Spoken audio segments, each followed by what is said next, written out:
지난주에는 우리가 이 출애굽기 23장 중반부 13절에서 19절에 나오는 종교적인 규범 5가지 내용 가운데 2가지를 살펴봤고, 오늘은 3번째 내용, 제물의 피와 기름에 대한 내용을 살펴보려고 합니다. 이 18절은 하나님께 드리는 제물과 관련해서 2가지 지침을 우리에게 제시하고 있습니다. 그것은 제사를 드릴 때 특별히 하나님의 몫으로 하나님께만 드려지는 부분인 제물의 피와 기름에 대한 내용입니다. 레위기 3장 17절에 보면 이 내용을 아주 단정적으로 이것은 너희가 어느 곳에서 살든지 대대로 영원히 지켜야 할 규례이다. 너희는 어떤 기름기도 어떤 피도 먹어서는 안 된다. 이렇게 명령을 하고 있습니다. 이 제물과 관련된 이 피 그리고 기름 또 그 외에 여기 이 본문에 나오는 내용들을 살펴보는 것은 조금 어렵기도 하고 복잡하기도 해서 오늘은 이 부분, 이 피와 기름에 대한 2가지 초점을 맞춰서 말씀을 드리려고 합니다. 먼저 피에 대한 내용인데요. 18절 상반절에 너희는 나에게 바치는 희생제물의 피를 누룩 넣은 빵과 함께 바쳐서는 안 된다 라고 명령을 합니다. 이 말씀을 제대로 이해하려면 적어도 2가지, 피에 대한 내용과 그 다음에 누룩에 대한 2가지 내용을 살펴보는 것이 필요합니다. 첫째는 피, 성경이 과연 제물의 피에 대해서 뭐라고 이야기하느냐. 구약의 성도들이 하나님 앞에 제사를 드린다고 할 때 그 제물로 드려지는 것에는 이제 소제는 곡식이나 음식으로 만들어 와서 드리기도 하지만 그 외의 제사는 다 짐승을 잡아서 드리는 제사인데, 짐승을 잡아서 드리는 제사의 경우 하나님 앞에 드려지는 제물의 가장 중요한 부분이 뭐냐라고 할 때 일단은 피를 이야기할 수 있습니다. 피와 기름 이렇게 얘기할 수 있는데 기름보다는 피가 더 중요한 부분이라고 생각할 수 있습니다. 왜 제사에 있어서 피가 그렇게 중요하냐? 피의 중요성에 대해서 레위기 17장 11절에 보면 이렇게 되어 있습니다.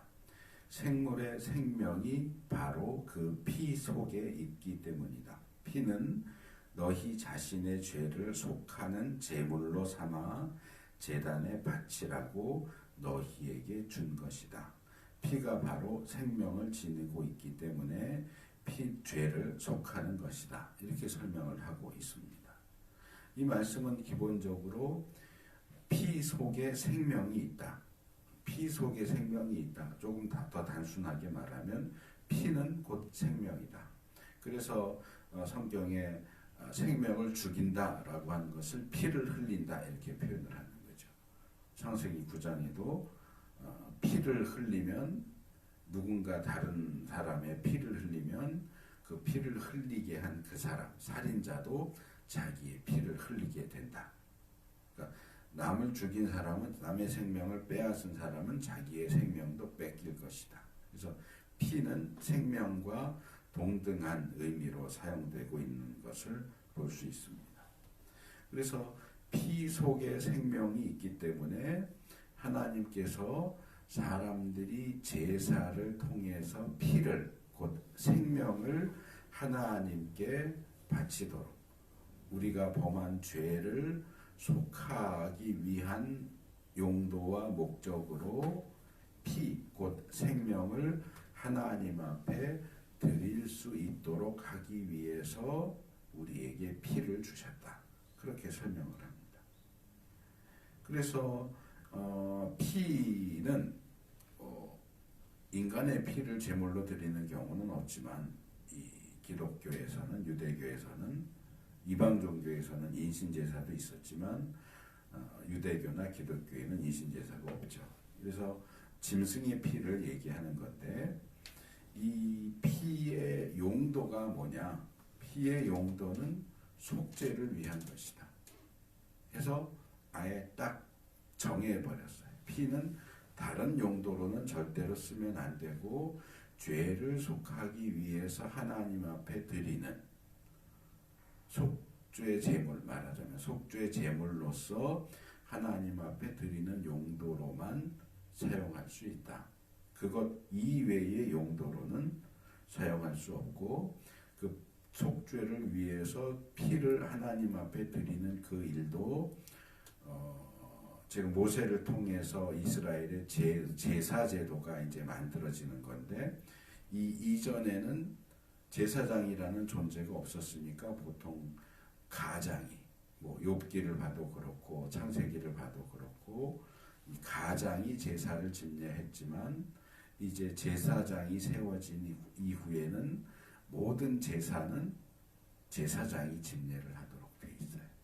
특별히 이제 우리가 레위기 가면 살펴보겠지만 뭐 제물을 죽이고 가죽을 벗기고 토막 내고 하는 일들은 사실은 제사 드리는 사람이 다 하지만, 두 가지, 피를 제단 앞에 바치는 일과 일부분을 그 번제단 위에 고기를 올려놔서 제물을 올려놓고 태우는 요 두 가지 일만큼은 제사장이 해야 돼요. 다른 사람은 그 일을 할 수 없어요. 그래서 하나님 앞에 피와 기름을 직접 제단 위에 놓아서 또는 뿌려서 바치는 그 일은 하나님이 지정하신 제사장만 전문적으로 할 수 있는 일이지, 그 외에 다른 사람들은 그 일을 할 수 없다. 그러니까 피가 얼마나 제한적인 용도를 가지고 있고, 피를 그 제한적인 용도로 사용하는 데 있어서도 제한적인 사람만 그것이 가능했지 아무나 할 수 있는 일이 아니었다 하는 것을 볼 수 있습니다. 그래서 구약의 가르침에 의하면 제물의 피는 꼭 제물로 드려지는 피가 아니라고 할지라도 모든 짐승의 피는 오직 죄를 속하는 용도로만 하나님께 드려져야 하기 때문에 그것 이외의 용도로, 뭐 예를 들어서 이 피가 생명을 포함하고 있다 하는 건 성경의 가르침이지만 일반적으로도 그런 생각을 사람들이 가지고 있단 말이에요.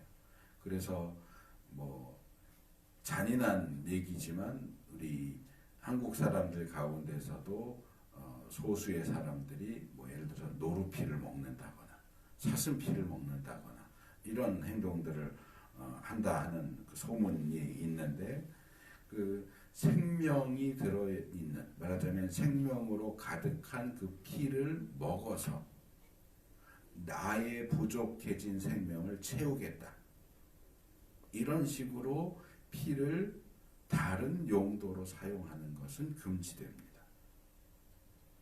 그래서 계속 말씀드리지만 성경은 계속해서 피를 먹으면 안 된다라고 얘기를 해요.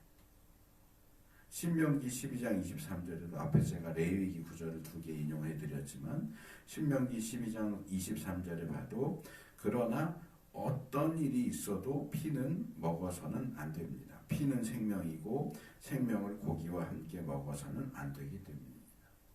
그래서 모세율법은 거듭해서 반복적으로 피는 하나님께 속죄의 용도로 제단에 바쳐야지 사람이 먹으면 절대로 안 된다 하는 얘기를 굉장히 강조하고 있다는 거죠. 그래서 언젠가 한번 그 부분을 말씀을 드렸지만, 이렇게 피에 대한 이야기를 하면 항상 성도들이 하는 질문이 있죠. 그러면 선짓국을 먹으면 안 됩니까? 피를 끓여서 만든 탕, 선짓국 같은 거 먹으면 됩니까? 안 됩니까? 라고 하는 질문을 하죠.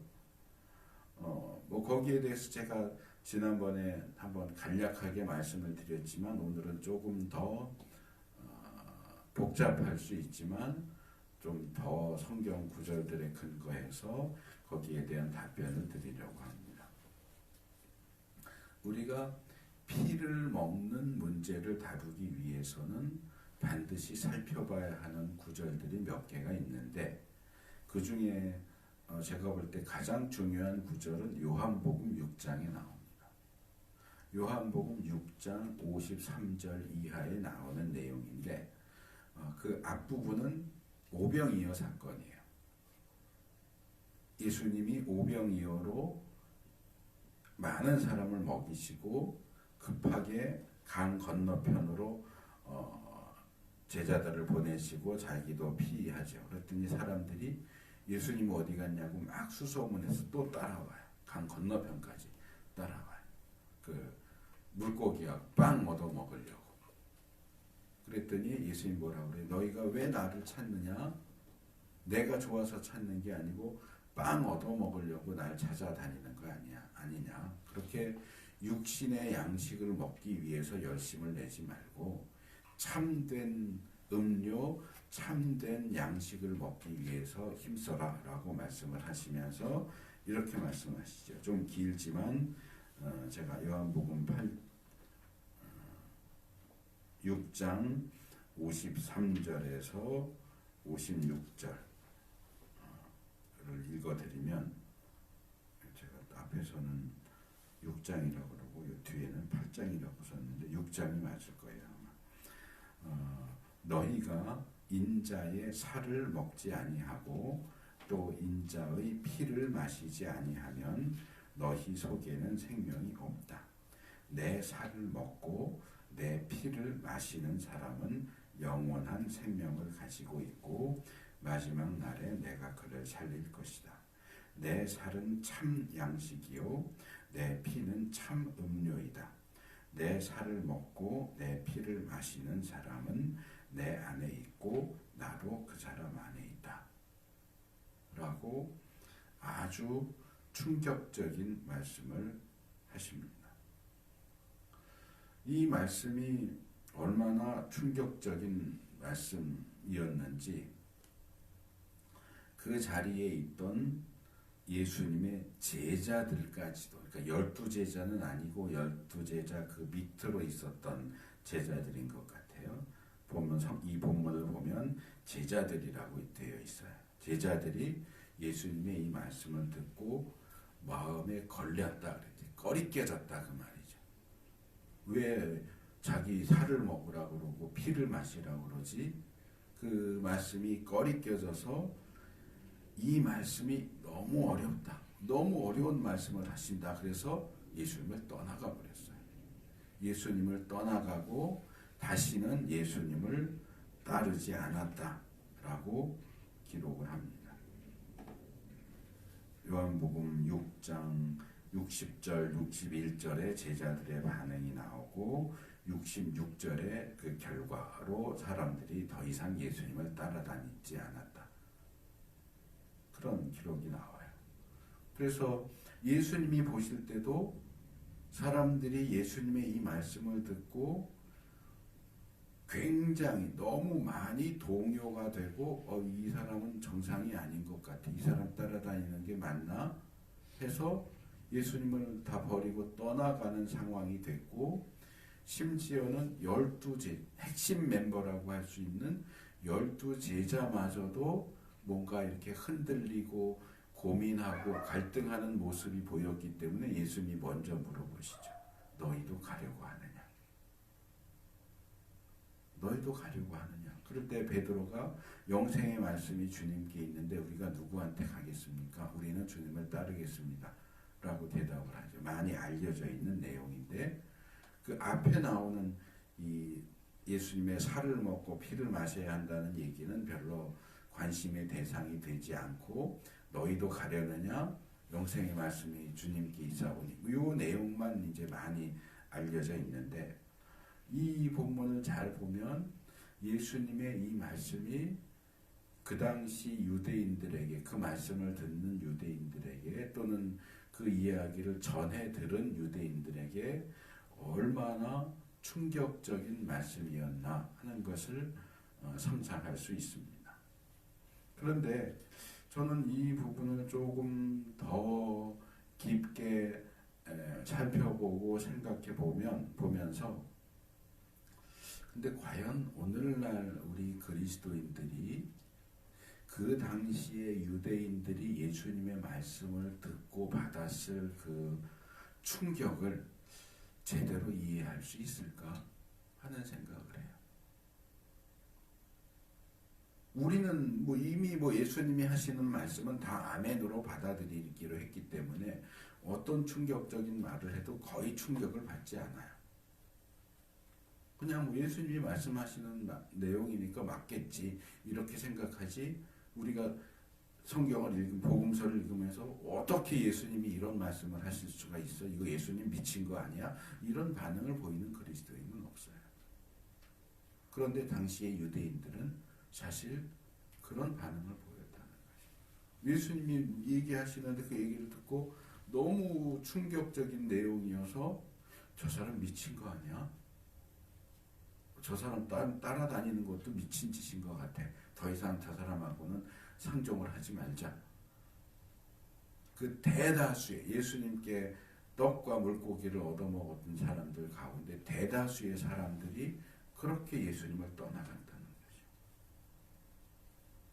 거죠. 여기에 우리가 구약이 피에 대해서 뭐라고 얘기하는가를 제대로 이해하는 게 필요하다는 거죠.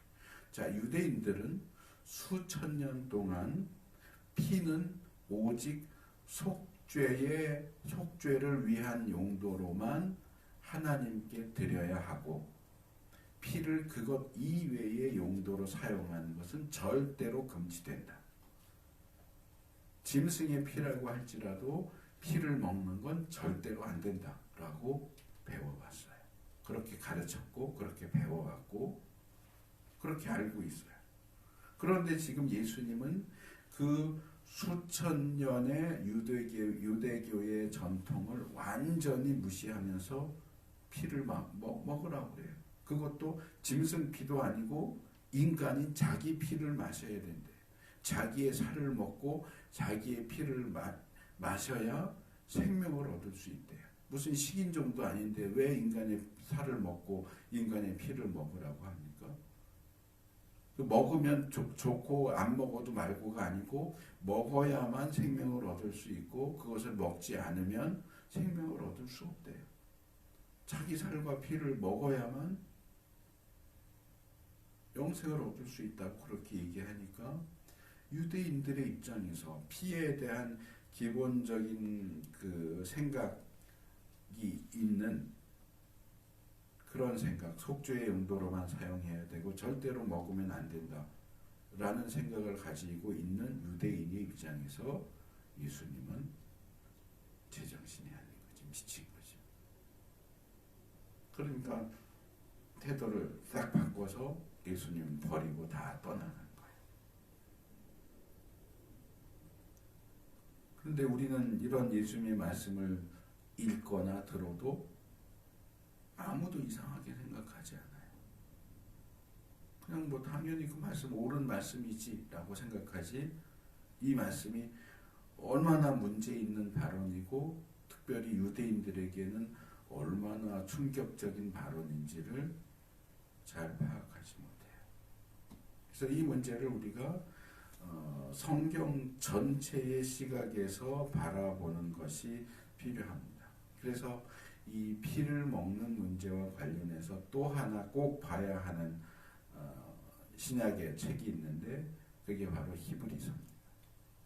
하나가 요한복음 6장, 아까 말씀드린 요한복음 6장이고 또 하나가 히브리서인데, 히브리서에는 이 제사를 어떻게 구약 유대교의 관점이 아닌 신약 기독교의 관점으로 바라볼 수 있는지를 다루고 있는데 9장, 10장, 12장, 13장 요 몇몇 구절들이 특별히 구약의 제사 제도가 한계가 있고 문제가 있고 그런 구약의 제사 제도를 완성시킨 것이 예수님이다. 예수님의 십자가 사건이 구약 제사 제도의 완성이다라는 사실을 아주 강조해서 이야기하죠.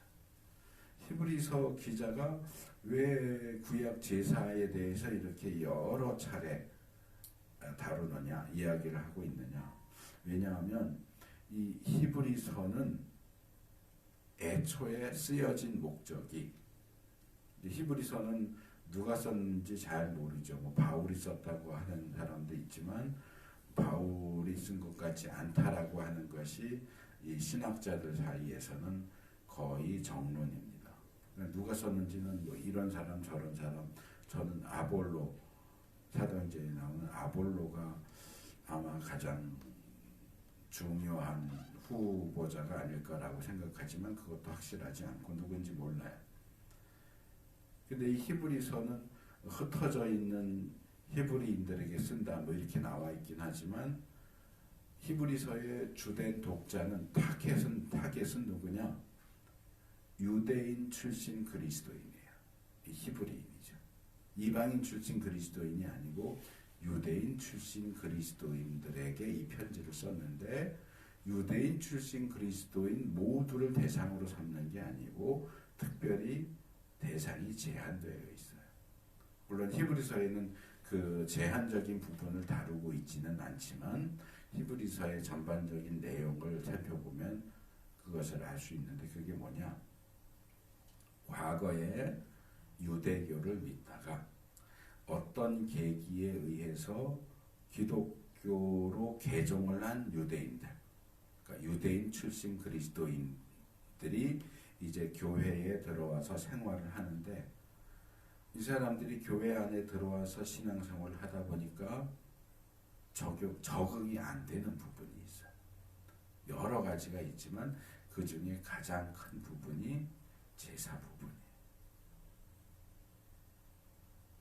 그러니까 제사라고 했지만 다르게 말하면 죄사함에 대한 부분이에요. 기독교에 아무리 적응을 해보려고 해도 이게 적응이 안 돼. 왜?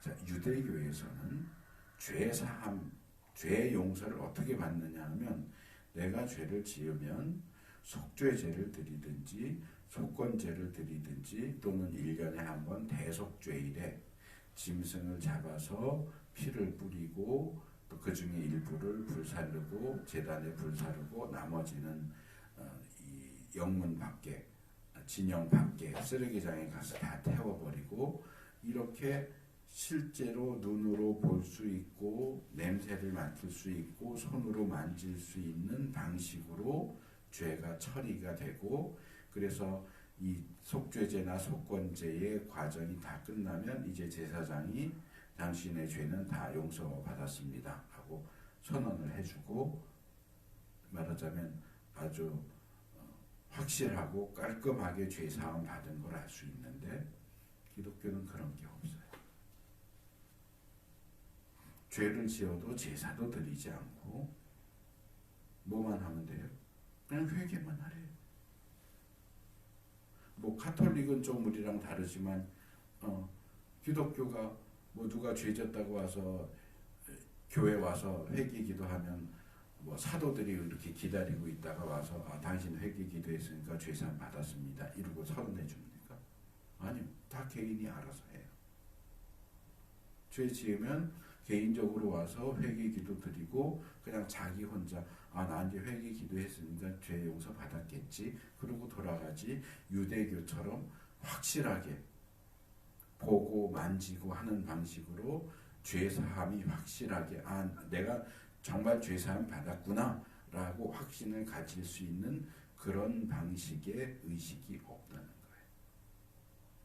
그러니까 교회 안에 들어와서 신앙생활을 하면서도 이 사람들은 늘 불안한 거예요. 내가 정말 죄사함 받은 거 맞나? 속죄제사, 속건제사 안 드려도 회개만 하면 용서함을 받는다고 하는데 이걸로 과연 충분할까? 불안한데. 그 고민 끝에 결국 야, 안 되겠다. 나는 그냥 유대교로 다시 돌아가야지. 이 기독교는 불안해서 못 다니겠어. 그냥 다시 유대교로 돌아가서 예전 방식대로 죄 지으면 속죄제사, 속건제사 드리고 대속죄를 지키고, 그래서 확실하게 내가 죄사함을 받았다는 확신을 가지고 안심하고 살 수 있도록 유대교로 돌아가야지. 그래서 유대교로 다시 돌아가려고 하는 유대인 출신 그리스도인이 히브리서의 편지를 받는 대상이에요. 그러니까 히브리서 기자는 뭐에 초점을 맞추고 있느냐?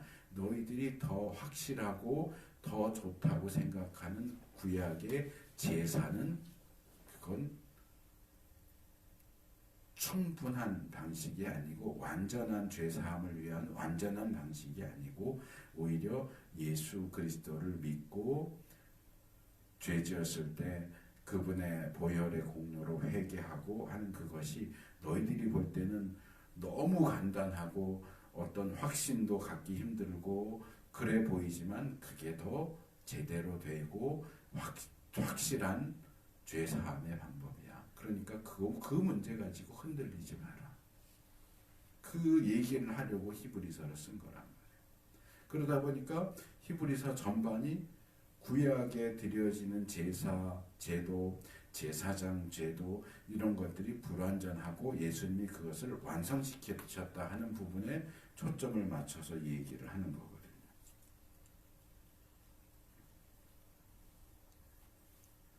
그래서 히브리서 기자는 유대교에서 짐승을 잡고 피를 뿌리는 방식으로 드려지는 제사와 속죄에 비해서 예수님 자신이 대제사장이 되셔서 자신의 보혈을 가지고 우리의 모든 죄를 속죄하신 기독교의 방식이 얼마나 더 월등하고 뛰어난 것인지를 설명을 하는 겁니다.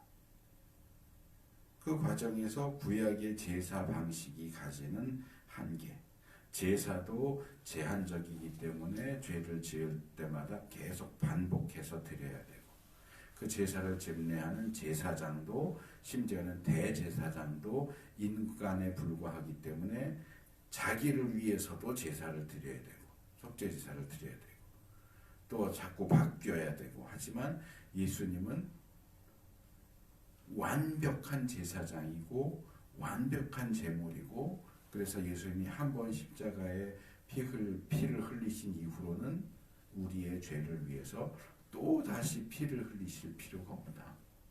예수님은 한 번 제사장이고 영원한 제사장이기 때문에 또 다른 제사장이 와서 또 제사 드리고 또 제사 드리고 그렇게 할 필요가 없다. 제사장도 불완전하고 제사도 불완전하고 제물도 불완전하고 그 짐승의 피로 드리는 속죄 제사도 사실은 불완전하다. 예수님이 십자가에서 이루신 속죄야말로 완전한 제사고 완전한 속죄다. 그래서 성경 전체 구약과 신약이 가르치는 피에 대한 교훈을 좀 정리하자면, 구약에 나오는 피에 대한 가르침은 크게 두 가지로 말씀드렸어요. 피는 속죄를 위한 용도로 하나님께 제단에 드리는 데만 사용할 수 있다는 거. 둘째로, 그렇기 때문에 피는 절대로 먹으면 안 된다. 이게 이제 구약이 피에 대해서 가르치는 핵심적인 내용 두 가지인데, 이 구약이 피에 대해서 가르치는 내용은 그림자에 불과하다. 실체는 예수님입니다. 예수님의 십자가, 예수님의 피다. 그래서 그것의 구약에 나오는 내용은 그림자고, 그것의 본체, 그 그림자를 만드는 본체는 신약에 나오는 예수 그리스도의 보혈이다. 그래서 구약에서는 예수님이 실제로 이 땅에 오셔서 십자가에서 보혈을 흘리시기 이전에 그 예수님의 보혈을 상징하는 그림자인 짐승 제물의 피를 훼손시키지 않도록 하기 위해서 피 절대로 먹으면 안 돼라고 엄격한 명령을 내린 거예요. 그런데 예수님이 이제 실제 인간 역사 속에 오셨어요. 예수님이 오셨고 이제 우리가 살펴본 요한복음 6장에서는 아직 예수님이 돌아가시지 않았지만 이제 저기 뒤에 가면 십자가에 달려 돌아가실 거고 십자가에서 흘리실 그 보혈을 염두에 두고 미리 그걸 땡겨서 그 말씀을 하시는 거죠.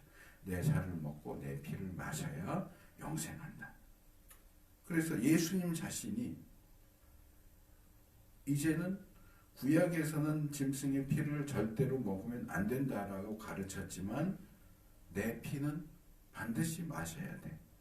먹어야 돼. 라고 말씀을 하셨잖아요. 그럼 누구 말이 더 권위 있게 받아들여져야 하느냐는 거지.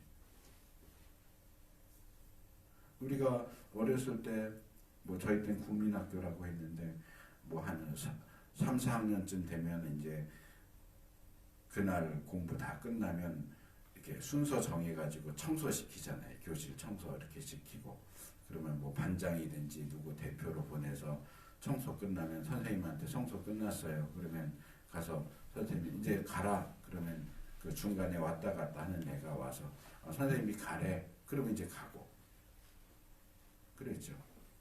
근데 만약에 그 중간 역할을 하는 애가 선생님이 가라고도 안 했는데 갔다 온 척 하면서 선생님이 가래. 그러면 그 말이 더 권위가 있을까요? 이제 선생님이 오셔서 청소 검사하잖아요. 검사하고. 그래 이제 가. 이렇게 하는 선생님이 가라고 말씀하시는 그 말이 더 권위가 있을까요? 구약에서 피 먹지 마라고 하는 것은 말하자면 반장이 하는 얘기고 신약에서 예수님이 내 피를 먹어야만 영생한다라고 하는 건 선생님이 하시는 말씀이에요. 그런데 아이들이 선생님이 하시는 말씀을 무시하고 반장의 말을 더 권위 있는 것으로 받아들인다면 그건 잘못된 거죠. 신약으로 오면 오히려 물론 이 예수님의 말씀은 상당히 상징적인 말씀이고 실제로 예수님의 피를 마시는 건 아니죠. 마지막 만찬 때도 예수님이 뭐라고 그래요? 빵 뜯어서 주면서 이거 받아 먹어라. 이게 내 살이다. 그리고 포도주 잔에 담아서 주면서 받아 마셔라. 이게 내 피다. 포도주가 예수님 피예요. 어떻게 포도주가 피예요? 이 상징이죠. 피는 예수님의 피의 상징. 포도주는 예수님의 피를 상징한다. 그래서 우리는 그동안 못했지만 성찬식에서 예수님의 살을 상징하는 떡과 빵과 예수님의 피를 상징하는 포도주를 마시는 거죠. 그게 이제 예수님의 살을 먹고 피를 마시는 행위로 이해되는 거죠. 실제로 예수님의 피를 받아서 마시고 예수님의 살을 뜯어먹는 건 아니죠. 상징적인 행동이죠. 그러니까 이 말씀도 그런 상징적인 말씀으로 이해를 해야 되는데 어쨌든 예수님은 구약에서부터 내려오던 피에 대한 그 규제와 제한을 풀어버리셨어요. 이제 내가 왔으니까 내가 오기 전에 조심시키기 위해서 절대로 피 먹지 마라고 했던 내용은 이제 끝. 이제 더 이상 너희가 거기에 얽매일 필요는 없어 라고 말씀을 하시는 거죠. 그래서 그런 측면에서 전에도 말씀드렸지만 결론적으로 선짓국 먹는 거 괜찮다. 선짓국 먹어도 죄 짓는 거 아니다. 라고 답변을 드리는 겁니다. 그런데 제가 이제 이 말씀을 준비하면서 조금 더 생각을 더 발전시켜 봤어요. 그런데 예수님이 실제로 이 땅에 오셔서 십자가에 죽으시고 부활하시고 승천하신 이후에 오순절에 성령님이 오셔서 교회가 세워지잖아요. 근데 그 세워진 교회가 뭐 이런저런 일들 가운데서 특별히 유대인 이외에 이방인들이 구원 받는 문제, 이제 바울이 기존의 유대인 그리스도인들은 이방인들이 구원 받으려면 예수님 믿는 것 외에도 할례 받고 유대인이 돼야 돼라고 주장하는 반면에 바울은 이방인이 예수님 구원받기 위해선 예수님을 믿는 것 외에는 필요하지 않다. 굳이 이방인들에게 할례 받으라고 유대인이 되라고 할 필요가 없다. 이것 때문에 분쟁이 생겼단 말이에요. 그래서 예루살렘 공의회가 모이죠. 그래서 우리가 이방인 구원에 대해서 어떻게 결론을 내려야 될까? 그래서 한참 토론을 하고 내린 결론이 그거잖아요.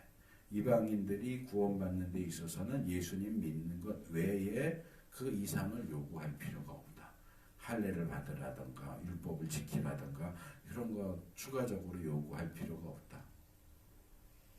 그러나 요 몇몇 가지는 조심하라고 알려주는 것이 좋겠다라고 이야기하는데 사도행전 15장 20절에도 나오고 29절에도 나오고 21장 25절에도 여러 차례 반복해서 나오는데 이렇게 되어 있어요.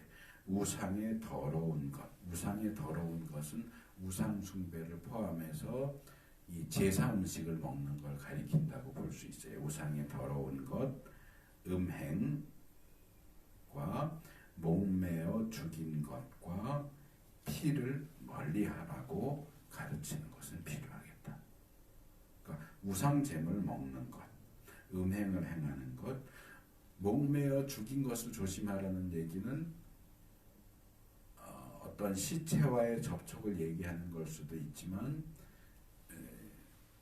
짐승 고기를 먹기 위해서 도살하는 방식 가운데 우리나라에서도 저도 직접 본 적은 거의 없지만 개 잡을 때 뭐라 그래요?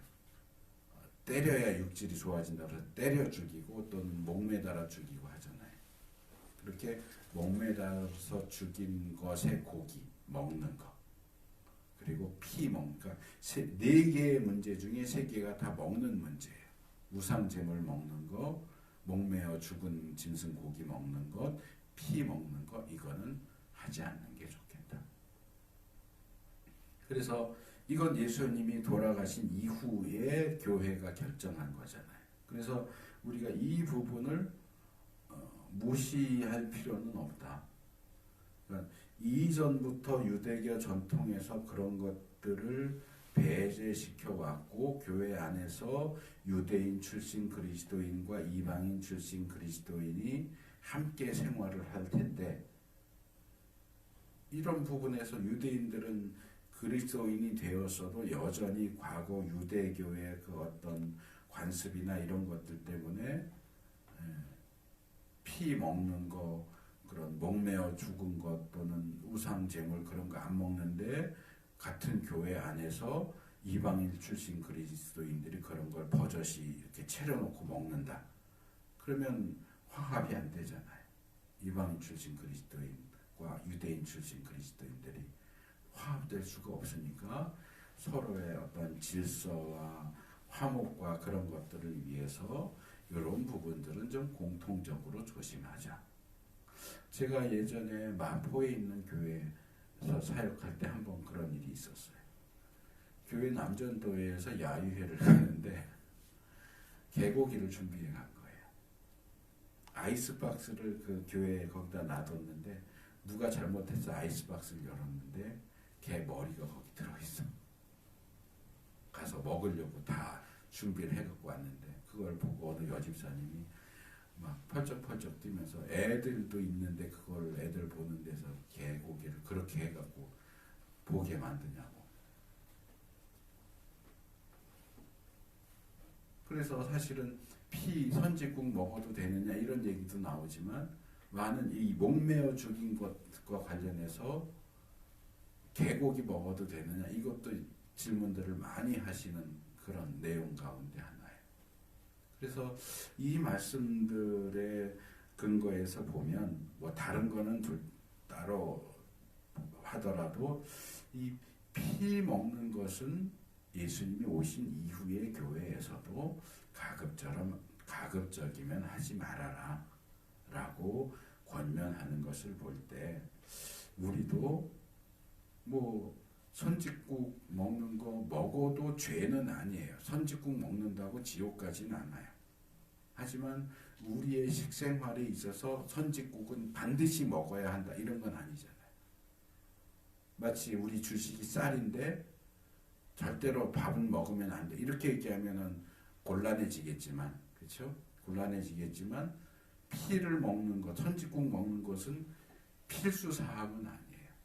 우리가 주식으로 먹는 건 아니잖아요. 그렇다면 그게 절대적인 사항이 아니고 필수적인 사항이 아니라면 가급적 피하는 게 좋지 않겠느냐.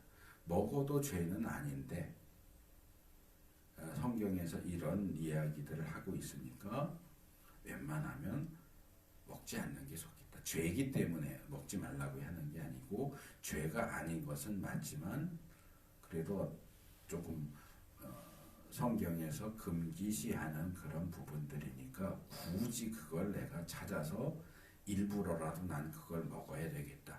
그런 식의 태도는 취하지 않는 것이 좋겠다. 이 정도로 이제 말씀을 드리고요. 그 다음에 이제 피와 관련돼서 두 번째 생각할 게 누룩입니다. 18절 상반절에 이 피를 누룩이 들어있는 빵과 함께 드리지 말아라 그랬잖아요.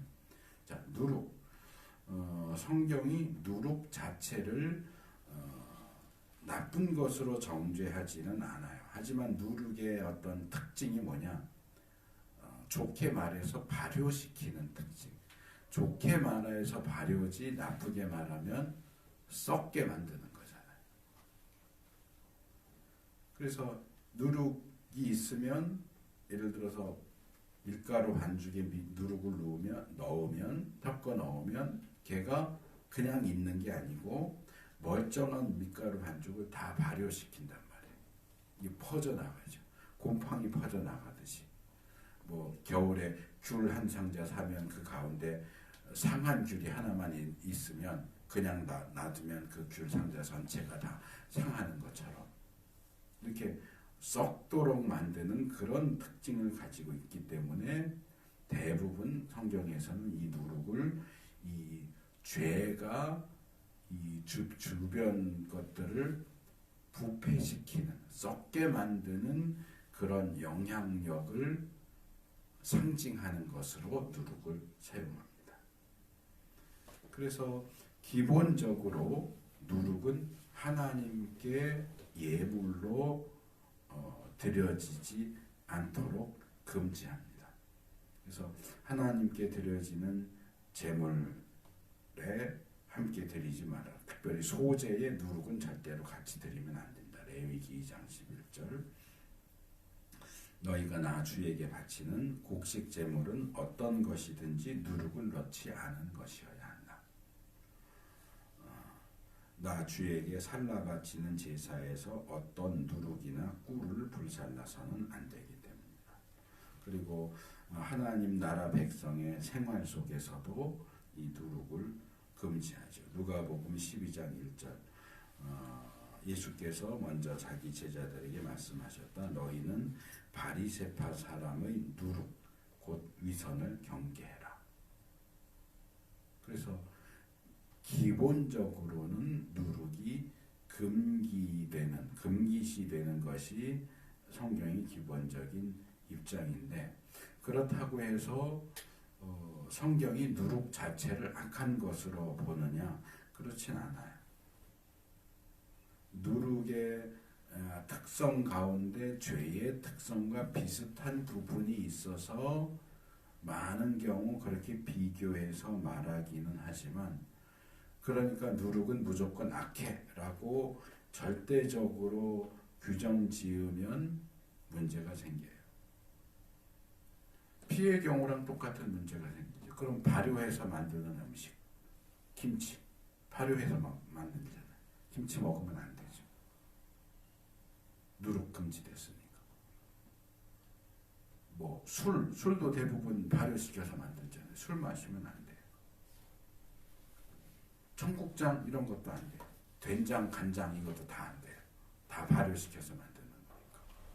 우리 삶 속에서 우리가 즐겨 먹는 음식들 가운데는 이렇게 발효시켜서 만드는 음식들이 굉장히 많은데 이 누룩은 무조건 안 돼, 나빠 이렇게 버리면 우리가 먹는 음식 가운데 어쩌면 한 절반 이상이 다 금지 목록에 들어가야 될지도 몰라요. 근데 이 누룩이라고 하는 것도 결국 세균이잖아요. 좋은 세균, 나쁜 세균, 박테리아. 근데 세균도 하나님이 만드신 피조물이에요. 하나님 만드신 피조물을 나쁘다라고 말하면 안 되죠. 그래서 기본적으로는 기본적인 곡식제사 소재에는 누룩을 넣어서 바치면 안 되는 것으로 되어 있지만 누룩을 섞은 것, 누룩을 섞은 빵, 그러니까 말하자면 식빵처럼 발효시킨 반죽을 가지고 만드는 그런 것은 하나님 앞에 제물로 드리기도 해요. 레위기 23장 17절 보면 화목제물 가운데는 유교병, 유교병이 바로 발효시켜서 만든 빵을 가리키는 거거든요. 누룩을 섞어서 발효시켜서 만든 빵을 제물로 드리는 것을 허락하고 있고 또 예수님은 누가복음 13장 20절과 21절에서 누룩을 하나님 나라 복음으로 설명을 해요. 하나님 나라는 마치 무엇과 같으냐? 여자가 가루 서말로 만든 밀가루 반죽에 거기다 섞어 넣은 누룩과 같다. 하나님 나라 복음은 누룩과 같다. 그럼 누룩은 죄니까 하나님 나라 복음이 죄입니까? 하나님 나라가 죄입니까? 악합니까? 아니요, 그렇지 않아요. 이 경우에 따라 다른 거예요. 그래서 이런 내용을 잘 모르는 분들이 단순하게 성경에 나오는 모든 기름은 성령이야. 성경에 나오는 모든 누룩은 죄야. 이런 식으로 주장을 하는 경우를 볼 수 있는데 그렇게 단순하지가 않아요. 조심해야 돼. 단편적인 지식만 가지고 성경 전체를 재단하려고 그러고 모든 성경에 항상 누룩이 나오면 그건 항상 죄야 라는 식으로 말하면 성경을 왜곡시키게 돼요. 기름이 나오면 무조건 성령이야. 아니요, 그렇지 않아요.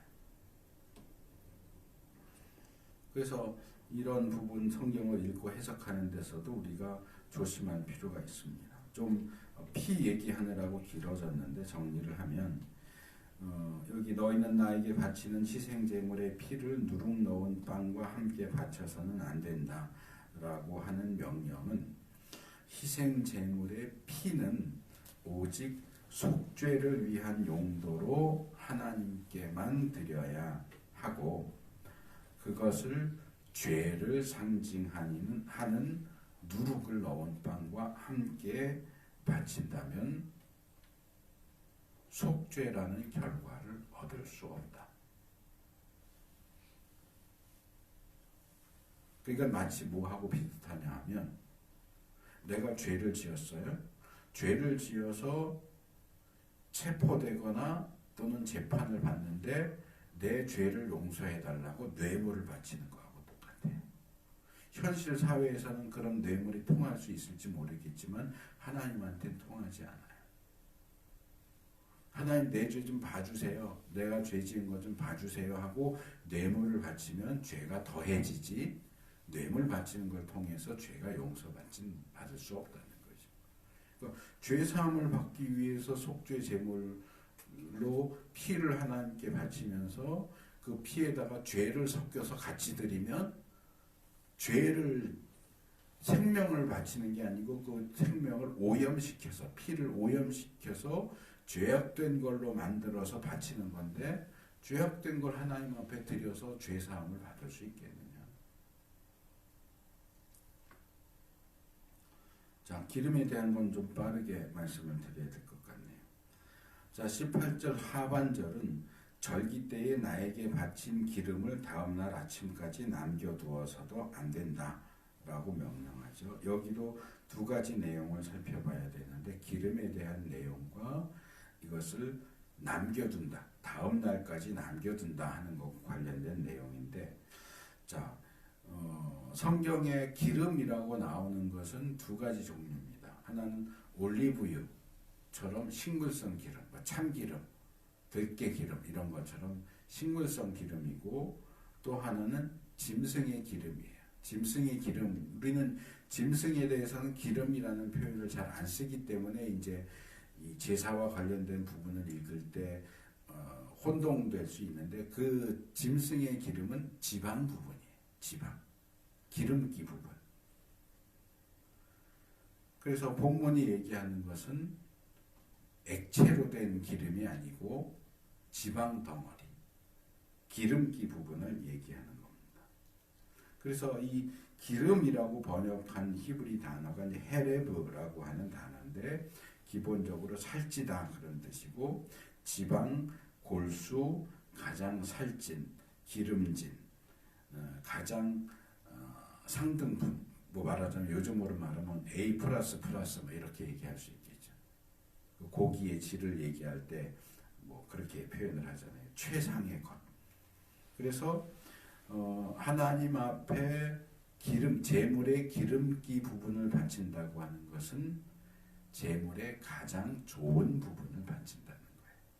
그래서 제가 초태생에 대해서 설명하고, 그리고 11조나 안식일에 대해서 설명할 때 이 첫 번째 것, 그리고 10분의 1, 7분의 1, 요 대표가 첫 번째이기도 하고 최고의 것이기도 하고, 그래서 하나 앞에 가장 좋은 것을 바친다는 뜻이다라고 말씀을 드렸었는데, 제물에서 기름기 부분을 바치는 것도 똑같은 의미예요. 제물 가운데서 가장 좋은 부분은 하나님 거다. 그건 하나님께 제단에 올려서 불태워 드려야지, 너희가 그걸 맛있는 부분, 좋은 부분이라고 나도 한번 먹어보자 해서 그거 먹으면 안 된다. 기름기 부분은 하나님 거다. 사람은 기름기 먹으면 안 된다. 그래서 피와는 또 다른 의미에서 이 짐승, 제물의 지방 부분은 그것도 역시 하나님의 몫으로 규정됩니다. 하나님 것이기 때문에 너희는 그것을 먹지 말아라. 그런 부분들을 배경으로 해서 보면 창세기 4장 4절에 아벨이 하나님께 바친 제물 이렇게 돼 있어요. 아벨은 양떼 가운데 맏배, 첫 번째 새끼의 기름기를 바쳤다. 그 뭐예요? 첫 번째도 가장 좋은 거고 기름기도 가장 좋은 거예요. 그러니까 베스트 오브 베스트를 바쳤다 그 얘기예요. 가장 좋은 걸 바쳤다는 거예요. 그러니까 그런 의미를 놓고 볼 때 가인의 제물이 이 아벨의 제물에 비해서 굉장히 성의 없게 보이는 거죠. 우리가 하나님께 드릴 때도 베스트 오브 베스트를 드려야 돼요. 쓰다 남은 거 드리면 안 되고 가장 좋은 걸로 드려야 돼요. 둘째로 제물과 관련해서 다음 날까지 남겨두면 안 된다 하는 내용은 성경에 흔하게 나오지는 않지만 그래도 몇몇 군데에서 볼 수 있어요. 이미 예전에 한번 살펴봤어요. 이 6월절 어린 양 고기 먹을 때는 어떻게 해요? 그날 밤 다 먹어야 되고 아침까지 남겨두면 안 돼요. 아침까지 혹시 다 못 먹어서 남았다 그러면 어떻게 하라고 그래요? 다 태워버리라. 남겨있는 상태로 그냥 놔두면 안 돼요. 다 태워야 돼요. 출애굽기 12장 10절. 또 하나님께 드리는 화목제물 가운데 그 일부분은 하나님께 드리고 또 정해진 일부분은 그 제사를 집례하는 제사장에게 드리고 나머지는 제사 드린 사람들이 동네 사람 불러서 다 같이 먹어요. 다 같이 먹는데 그 중에서 특별히 화목제물은 세 가지로 나눠지거든요. 감사한 일이 있어서 드리는 감사제물, 서원한 것을 갚기 위해서 드리는 서원제물, 특별한 일은 없지만 그냥 내가 드리고 싶어서 드리는 자원제물. 요 이제 나중에 레위기 가서 살펴볼 때 더 말씀을 드리겠지만, 그래서 화목제물은 화목제물 하지만 그 안에 세 종류가 나눠져 있는데 그 중에 감사제물은 다음 날까지 먹을 수 있어요. 이튿날까지 먹을 수 있지만 3일째까지는 남겨두면 안 되고요. 서원제물과 자원제물은 3일까지 먹을 수 있어요. 다음 날까지 먹을 수 있지만 4일까지 남겨놓으면 안 돼요.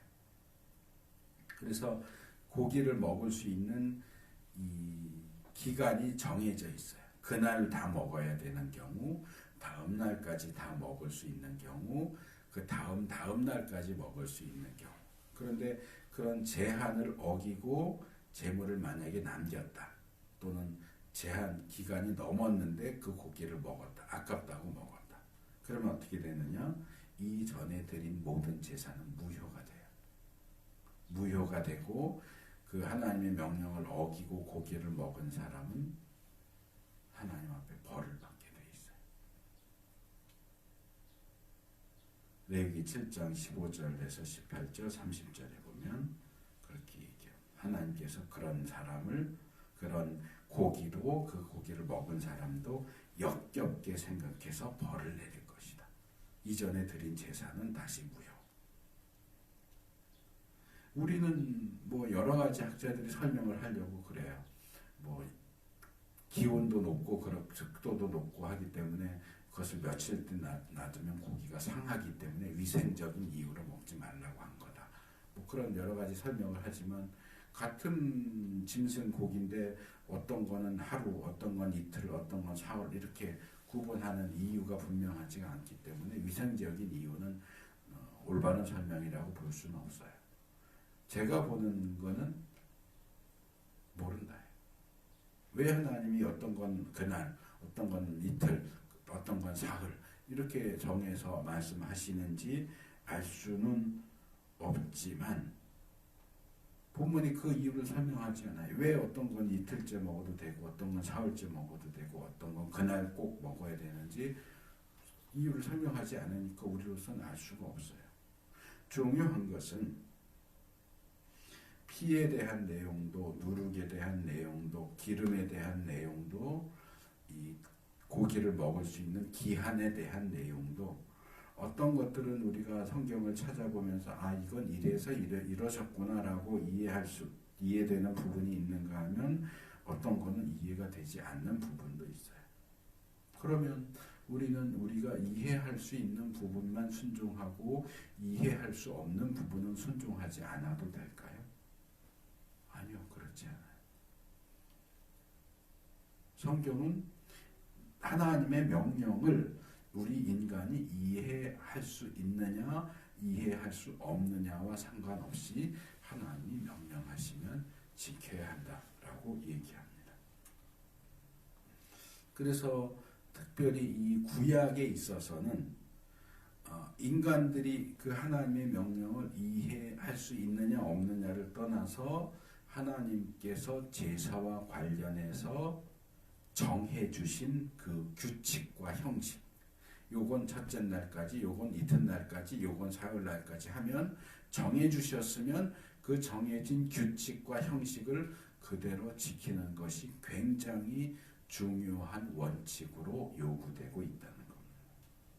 적어도 구약에 있어서 그런 형식을 지키는 것은 그 내용을 다 이해하지 못하는 상황에서 그렇게 한다고 할지라도 그 형식을 지키는 것이 그 형식이 담고 있는 내용을 지키는 것과 연결되어 있기 때문에 그래요.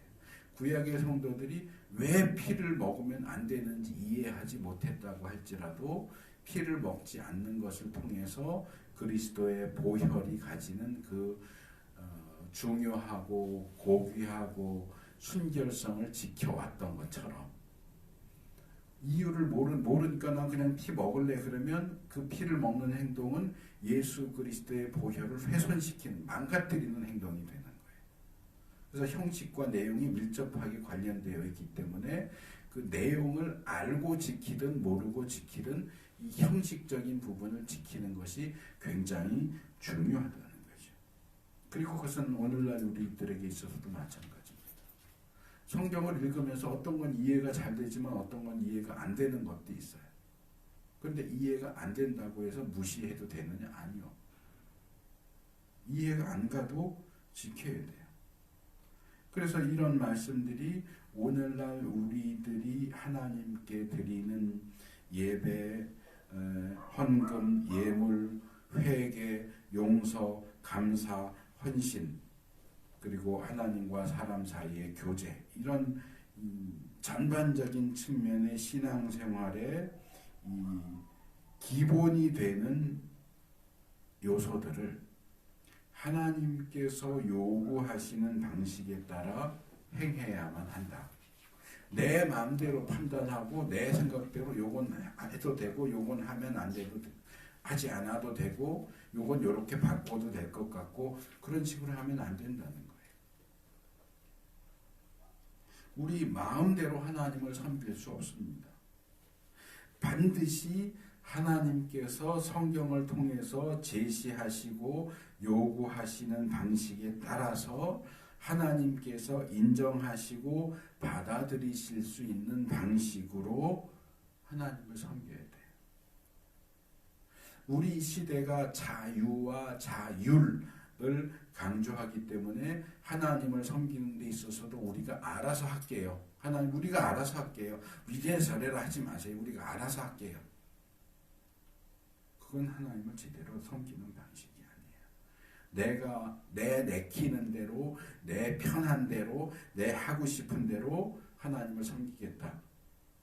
그러면 대표적으로 레위기 10장에 나오는 나답과 아비후처럼 하나님이 명하시지 않은 다른 불로, 뭐 꼭 이 불로 분향해야 돼? 얼마든지 다른 불로 분향해도 되지 하고 분향하다가 하나님 앞에 불이 나와서 죽었죠. 하나님이 정하신 방식을 무시하는 사람은 아무리 하나님을 섬기겠다고 할지라도 그가 열심을 내면 낼수록 하나님을 더 모욕하고 하나님을 무시하는 겁니다.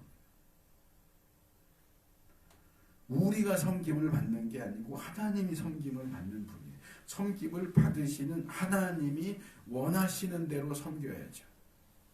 섬기는 내 마음대로 할 게 아니고 과거에 코페르니쿠스나 갈릴레오가 나오기 전에 사람들은 지구가 우주의 중심이라고 생각했기 때문에 지구가 가만히 있고 태양이 움직인다고 생각을 해요. 태양이 지구 중심을 돈다고 생각했어요. 천동설, 하늘이 움직인다.